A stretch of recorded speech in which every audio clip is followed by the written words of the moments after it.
Muy bien, estimados estudiantes, en esta semana uno espero entonces que hayamos conocido ya en esa primera parte un poco sobre la Cámara de Comercio de Medellín para Antioquia y que entendamos que estamos situados en una ciudad que desde el municipio de Medellín, desde el Consejo de Medellín, desde la Cámara de Comercio, tiene un avance 10, 15 años mucho más que otras ciudades de Colombia, Bogotá, Barranquilla, Cali, en organización, estructuración de su desarrollo industrial. Y así estemos escondiditos en medio de las montañas, con esta carretera que va a salir al mar, con este puerto, con muchas otras cosas que vienen para esta ciudad, estos clústeres van a ser un desarrollo económico favorable, que mejora el medio ambiente, que mejora la calidad de vida en la ciudad, que la va a encarecer probablemente un poco más, pero todo es economía, oferta, demanda.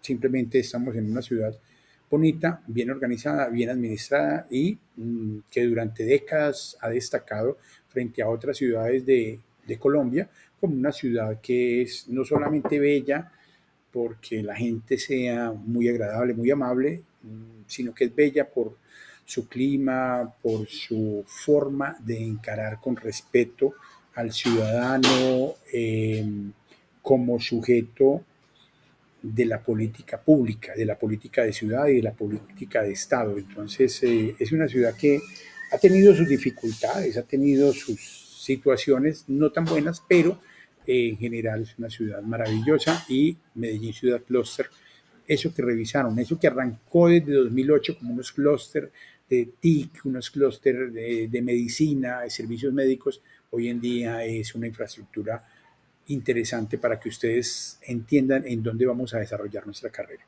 Vamos a entrar entonces a hablar de la economía, porque es que pertenecemos como carrera a las ciencias de la economía.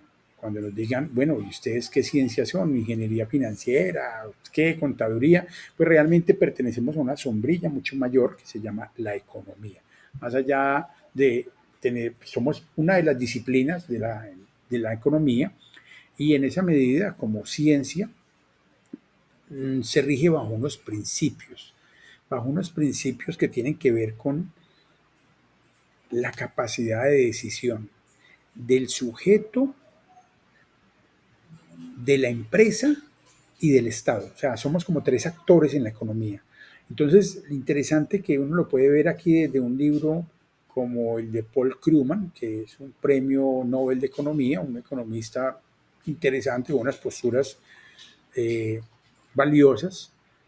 Y en este caso lo que vamos a hacer es, vamos a elegir cualquiera de los tres referentes. Mire que tenemos el libro de Paul Krugman, tenemos el libro de Principios de Economía de Gregory Mankiw y tenemos el video de Ray Dalio de cómo funciona la economía.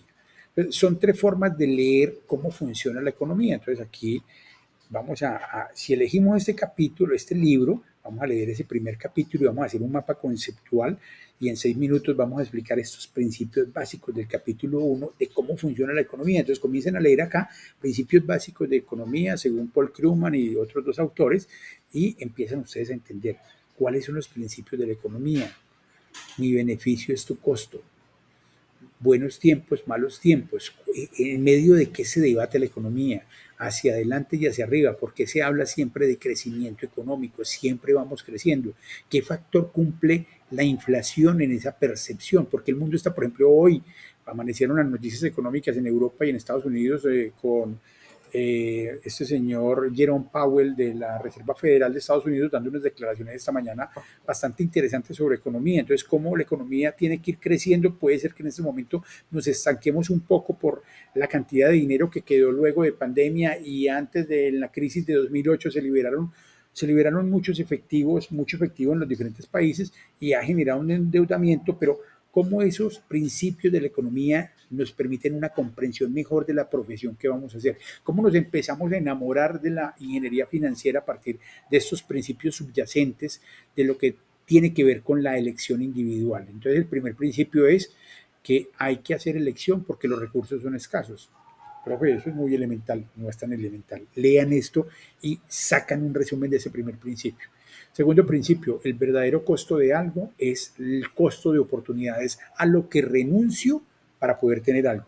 Yo estoy tomando este delicioso tinto, renuncié a un delicioso vaso de agua o a un delicioso vaso de jugo, renuncié de pronto a una malteada, prefiero esto, elegí esto. Si me tomo las dos o las tres o las cuatro cosas que mencioné, no me caben. O sea, hay un costo de oportunidad, tengo que elegir. Hay unos recursos que son escasos, no puedo pagar las cuatro cosas y mantenerme comiendo las cuatro cosas al mismo tiempo. O sea, todo en la vida es una elección para el individuo, para la empresa o para el Estado.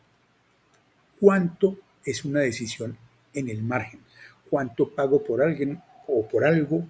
Por cuánto paga alguien por estos aparatos, cuánto paga alguien por este aparato, por este otro aparato, por el computador, cuánto es una decisión en el margen. Y ese es el concepto de precio, que estamos dispuestos a pagar por algo. O sea, anteriormente se hablaba del trabajo que se dedicó a hacer esto, del material escaso, etcétera, pero en realidad lo que hacemos es tomar decisiones al margen. Y eso es un principio fundamental de la economía y es donde valoramos lo que queremos o no queremos tener. Cuarto principio, la gente generalmente responde a incentivos. ¿Qué sucede con las políticas públicas? ¿Por qué le están poniendo impuesto a las gaseosas? ¿Qué beneficio ha tenido eso, por ejemplo, en México, donde la obesidad estaba cobrando vidas y cobrando un montón de dinero por estos sistemas sanitarios y todo el negocio alrededor de la diabetes? ¿Cómo las personas responden a ciertos incentivos estatales, pero también hay otros incentivos privados. También hay incentivos que ni siquiera percibo, pero que atraen mi decisión, mi elección? Entonces, principio fundamental también de economía. Luego pasamos pues a una interacción, cómo funcionan las economías y entramos al quinto principio, los mercados. El intercambio genera ganancias. ¿Por qué genera ganancias el intercambio, las tensiones? ¿Por qué se genera un crecimiento? ¿Por qué todos queremos ganar un poquito más y cada vez más? ¿Hasta dónde tenemos que manejar esa ambición de ganar? ¿Hasta dónde tenemos que entender qué es sensato para que la economía crezca de forma sensata? Quinto principio de la economía. Sexto principio, los mercados tienden al equilibrio. O sea, en el fondo, esos mercados no es que generen una entropía, un desorden en el contexto, sino que tienden a regularse. Los mercados tienden a regularse porque oferta y demanda se regula la una a la otra. Cuando algo está muy caro, el precio hace que baje la demanda y al bajar la demanda pasa el tiempo y entonces la oferta o disminuye o la oferta tiene que bajar de precio. Entonces vienen cambios en los asuntos de decisión tanto del oferente como del demandante. Para alcanzar los objetivos de la sociedad hay que utilizar los recursos eficientemente. Séptimo principio, interesante pues a nivel de lo público, entonces cómo utilizamos los recursos eficientemente. Los mercados generalmente tienden a la eficiencia, cómo el Estado puede utilizar los mercados para llegar a mejores asignaciones, cómo el Estado regula, define mercados y permite que los mercados logren la eficiencia en la asignación. Por eso es que no estamos ni en un mundo capitalista ni estamos en un mundo comunista. Estamos en un híbrido que desde 1930 definía Gregory Mankiw como, como un Estado social de derecho, un Estado benefactor, un Estado que trata de hacer que los mercados funcionen bien y cuando los mercados cometen fallos, el Estado tiene que entrar a intervenir. Pero el mercado funciona y somos una economía de mercado más no capitalista y somos una economía social con Estado regulador más no comunista. Somos economías en el mundo. En este momento ni siquiera Corea del Norte se puede declarar totalmente capitalista, comunista, porque está negociando con otros países, hace intercambios. Lo mismo, no hay ningún país, ni Singapur, ni Luxemburgo, ni Mónaco, que puedan declararse como totalmente capitalistas, porque ellos hasta transporte público tienen gratis, o sea, ellos tienen diferentes formas de redistribución de la riqueza a partir del Estado. Entonces, aquí es donde uno entiende, y en este noveno principio, cómo la intervención del gobierno puede mejorar el bienestar de la sociedad cuando los mercados no consiguen esas eficiencias. Esas son cosas interesantes para entender, porque esta carrera nos tiene que dar elementos para poder ver un noticiero de manera sensata, para no comer entero. Parte del proceso de formación de un profesional en ingeniería financiera es no comer entero, lo que dicen en las noticias, ser analítico, siempre ser escéptico, no procesar todo con credulidad. Décimo principio, el gasto de una persona es el ingreso de otra persona y esto genera una dinámica en la economía. Esto genera un proceso en cadena que permite la circularidad del dinero. Más allá del meme que este le dio un billete a este y no sé qué, no sé qué, y al final se llevaron el billete, pero todo el mundo se movió. Pero la economía es algo similar, pues es un asunto que implica sí operaciones y transacciones y esas transacciones generan una dinámica que genera bienestar. El gasto total algunas veces no coincide con la capacidad productiva de la economía y estos son los déficits que algunos estados alcanzan. Eso es otro tema, pero aquí está resumido muy concreto y las políticas públicas pueden modificar el gasto, que es otro tema que vamos a hablar. Entonces lo que quiero es que lean este capítulo los que elijan a Paul Krugman, los que elijan a Gregory Mankiw, ahí Gregory no en 12, sino en 10, el señor Gregory Mankiw tiene también explicado 10 principios de la economía. Entonces ustedes también cogen un mapa conceptual y hacen esto. El que no quiera hacerlo con Paul Krugman, lo hace, quien entienda mejor a Gregory Mankiw, entonces lo hace con Gregory Mankiw. ¿Por qué estoy utilizando estos libros? Porque estos libros se los va a encontrar usted más adelante en su carrera y desde este momento yo necesito que ustedes se familiaricen con esto. Entonces son los mismos principios, pero explicados de una forma distinta. Las personas enfrentan disyuntivas. El costo de una cosa es aquello a lo que renuncias para obtenerla.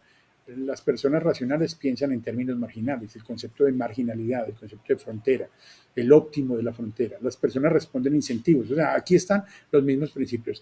Pero el que quiera escucharlo de una manera o complementaria, porque este señor no es economista. Ray Dalio, aquí hay un video interesante de un inversionista que piensa como economista, no es un académico, no ha escrito libros.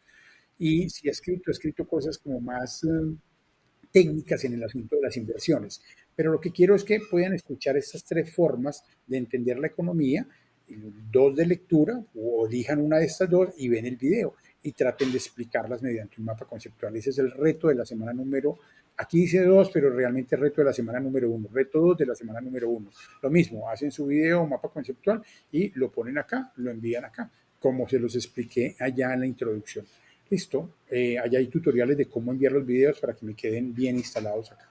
Listo, muchachos, espero que disfruten este curso, que se vayan enamorando de la ciencia a la que pertenece su profesión del futuro, lo que ustedes van a hacer de ahora en adelante.